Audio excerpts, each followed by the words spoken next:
एक समय की बात है, एक गांव में एक महान साधु रहा करते थे।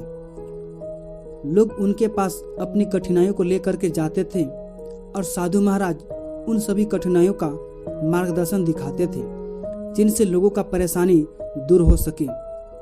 तभी एक दिन एक व्यक्ति उस साधु के पास आया और वह साधु से कहने लगा कि साधु महाराज, खुश रहने का कोई एक वजह बताइए जिससे पूरी जिंदगी खुश रहा जा सकता है।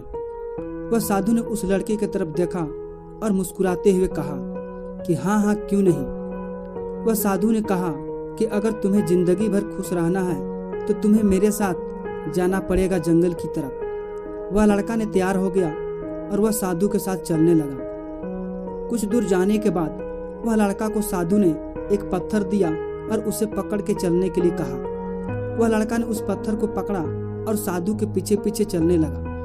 काफी दूर जाने के बाद उस लड़के के हाथों में दर्द करने लगा और वह लड़का फिर भी कुछ भी नहीं बोल रहा था। और कुछ दूर जाने के बाद वह लड़का का दर्द इतना बढ़ गया कि उससे सहन नहीं हो पा रही थी। तभी वह लड़का ने साधु से कहा कि साधु महाराज, अब मुझसे सहन नहीं हो पा रही है, मुझे काफी दर्द हो रहा है। तभी उस साधु ने उस लड़के से कहा, ठीक है, तुम इस पत्थर को जमीन पे रख दो। वह लड़का ने उस पत्थर को जमीन पे रख दिया और काफी सुकून महसूस करने लगा।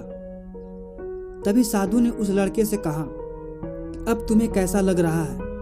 लड़के ने कहा, काफी मुझे सुकून महसूस हो रहा है।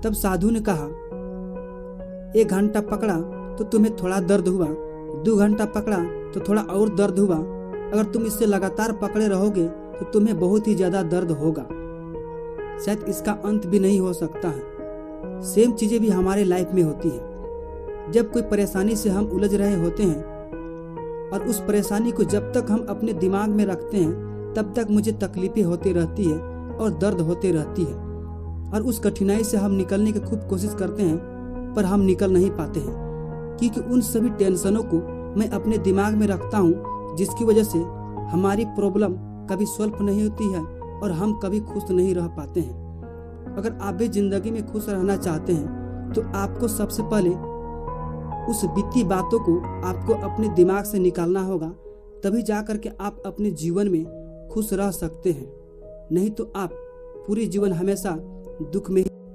दोस्तों, इस कहानी से कुछ सीखने के लिए मिला होगा तो इस वीडियो को लाइक कर देना, और कहानी पसंद आई है तो चैनल को सब्सक्राइब कर देना। तब तक फिर मिलता हूँ अगली वीडियो में नई कहानी के साथ। धन्यवाद।